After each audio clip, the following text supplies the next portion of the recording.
আসসালামু আলাইকুম। আজ আমি ডিমেনশিয়া নিয়ে খুব সংক্ষিপ্তভাবে আপনাদের সাথে আলোচনা করব। ডিমেনশিয়া হলো মস্তিষ্কের একটি অবস্থা যেখানে স্মৃতি, চিন্তা শক্তি ও দৈনন্দিন কাজ করার ক্ষমতা ধীরে ধীরে কমে যায়। সাধারণত ৬৫ বছর বা তার বেশি বয়সে হতে দেখা যায়। বয়স যত বাড়ে, ঝুঁকি তত বাড়ে। তবে কিছু কিছু ক্ষেত্রে ৪০ থেকে ৬০ বছর বয়সেও এ সমস্যা দেখা দিতে পারে, যদিও তা তুলনামূলকভাবে কম। বয়স ছাড়াও জেনেটিক, উচ্চ রক্তচাপ, ডায়াবেটিস, স্ট্রোক এবং লাইফস্টাইল ঝুঁকি বাড়াতে পারে।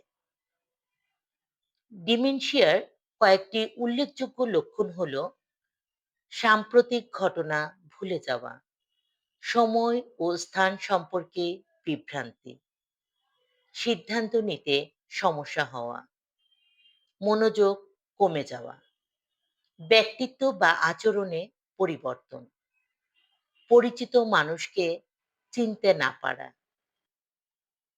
কথা বলতে বা সঠিক শব্দ খুঁজে পেতে সমস্যা, দৈনন্দিন কাজ করতে অসুবিধা।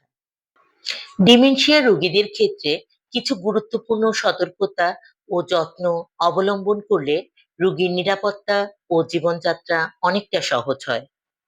রোগীকে একা বাইরে যেতে দেয়া যাবে না। পরিচয়পত্র বা মেডিকেল আইডি সবসময় সাথে রাখা প্রয়োজন। প্রতিদিন একই রুটিন বজায় রাখার চেষ্টা করতে হবে। গুরুত্বপূর্ণ জিনিস যেমন চশমা, চাবি নির্দিষ্ট স্থানে রাখার অভ্যাস করতে হবে। ক্যালেন্ডার, ঘড়ি ও নোট ব্যবহার করা প্রয়োজন। অতিরিক্ত চাপ বা তর্ক এড়িয়ে চলতে হবে। পরিচিত পরিবেশ ও মানুষদের সাথে রাখা প্রয়োজন। নিয়মিত ডাক্তার দেখাতে হবে। ঔষধ সময় মতো খাওয়ানো প্রয়োজন। পর্যাপ্ত ঘুম ও পুষ্টিকর খাবার নিশ্চিত করতে হবে। হালকা ব্যায়াম বা হাঁটার অভ্যাস রাখা প্রয়োজন। গুরুত্বপূর্ণ বিষয় হলো রোগীর প্রতি ধৈর্য, ভালোবাসা এবং নিরাপত্তা নিশ্চিত করা পরিবারের দায়িত্ব। ভালো থাকবেন, সুস্থ থাকবেন।